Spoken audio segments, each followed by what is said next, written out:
What's up, it's Chris. We're at the south side of the point of the mountain, and today we're talking about the art of the setup.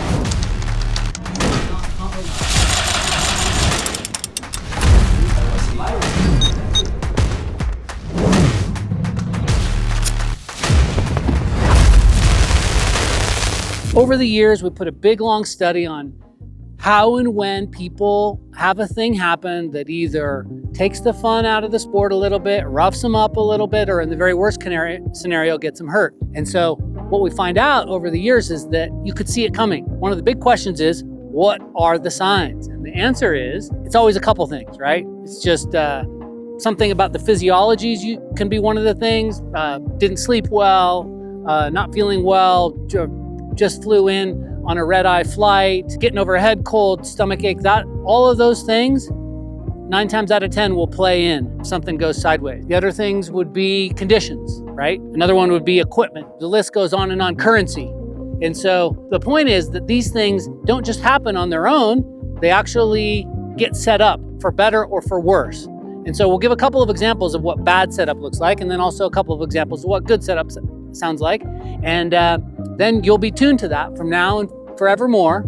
And if you ever see this stuff starting to come into play for you or any of your flying friends, it's your job to raise your hand and say something. Looks like bad setup. Or even better, hey, that's clever. That looks like good setup. So here are a couple examples of bad setup.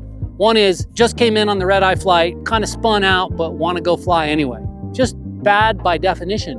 Fails the test. That's on the list of things that you don't do, and it's on the list of ways that you can get yourself in trouble.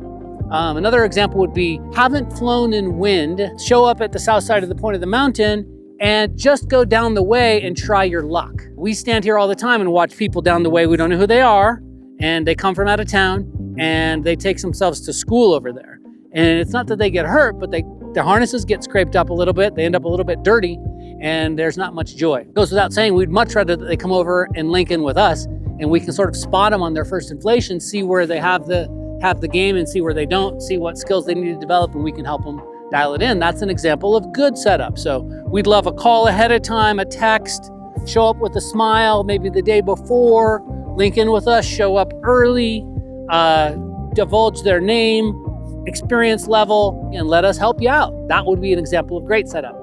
An example of bad setup that we were discussing the other day was Pia de Chinche, Colombia. Amazing. Everyone who's been there could tell you the place is off the hook.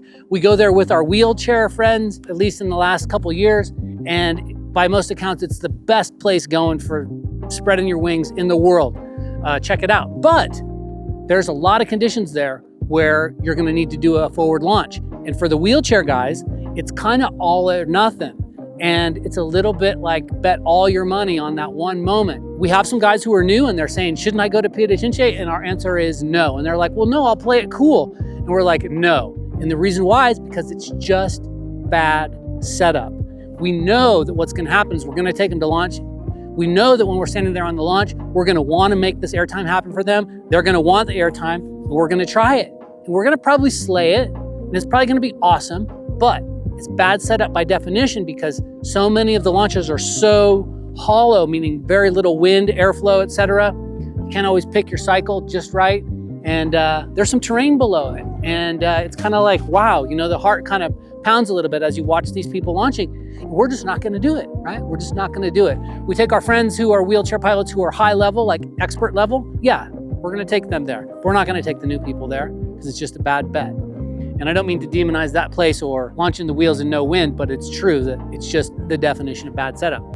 Moving right along, springtime, haven't flown all winter long, not really a strong launcher, go out and fly in thermal conditions. We get accident reports that read like that all year long. When we do the post-mortem on the thing, when we do the debrief, it always happens that it's divulged that the people didn't go out and kite, that they didn't fly for months and months and months, that they didn't do any baby steps. So bad setup, right? Good setup would be, you know, if you must fly, then go to the park and do a bunch of forward inflations, and go to the park and do a bunch of reverse inflations, and send the video to your coach and say, hey coach, do I look on point?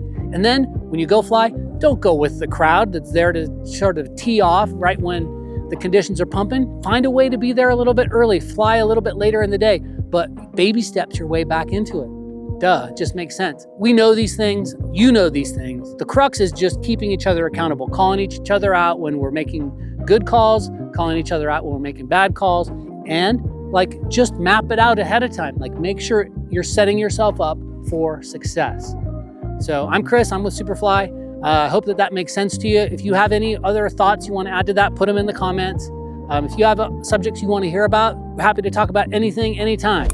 We've been doing this for years and we've got all the earfuls. But what's more important is what happens in the discussion down below. This is meant to be a springboard for forward-thinking, positive discussion about how to keep yourself out of harm's way over the years in this difficult sport. It's supposed to be decades and decades of fun, but it won't happen unless we focus and unless we talk about these things. Let's air it out.